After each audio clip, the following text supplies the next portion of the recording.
So last night, Peyton Watson got traded finally. So with restricted free agency be kind of slow, like that's been a lot of me to talk about. And I don't like talk about like drama based stuff. So I'm super excited to talk about a trade here. And Peyton Watson was one of the few like big kind of slash like guys who could potentially move from the free agency market. The restricted free agency takes time, takes slow, and stuff like that. So he gets traded to the Cavaliers and part of a fine team trade. The trade being Payne Watson to the Cavs with Cam Whitmore. Nuggets get a 2031 unprotected first uh, from the Cavs, a 2032 Kings second rounder.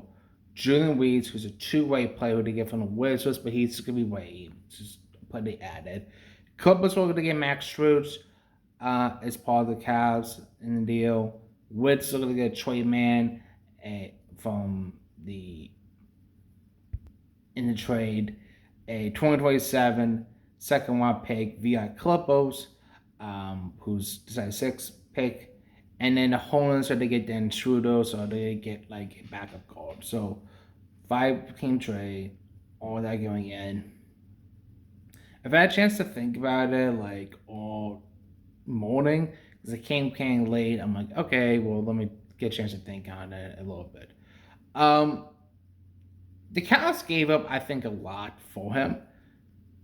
Traded away Max Strus, who's already a really good shooter for them, plus a 2031 first unprotected that who knows by 2031 how could the Cavs could be. That could be a pretty valuable pick.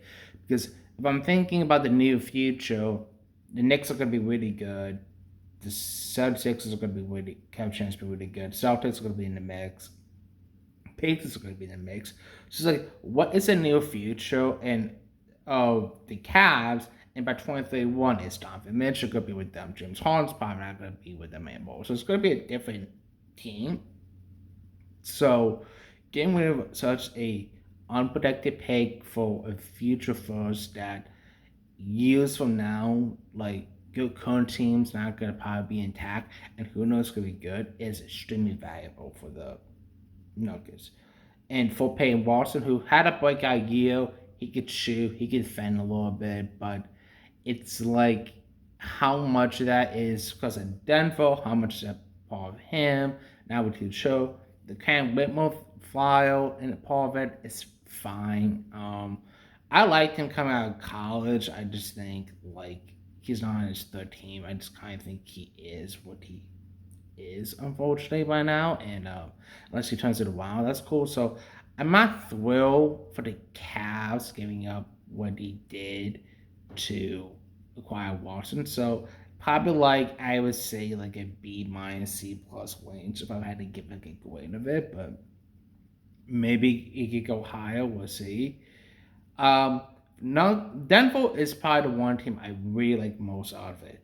They get unprotected first round first that can they can use for a bargain chip down the line, or they can keep and hopefully turn that into a good player down the line. But it's another bargain chip to get used. 23rd second King second round pick is nice.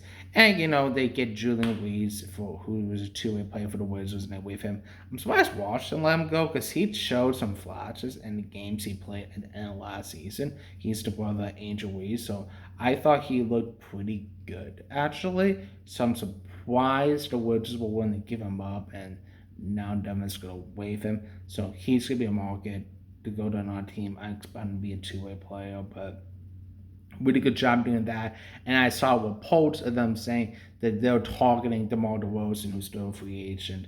And that'd be really, if they could get DeMar DeRozan and get what they got for Payne Watson, that's a really good transition. Two separate transition. There's one transition that can turn to be a really beneficial thing.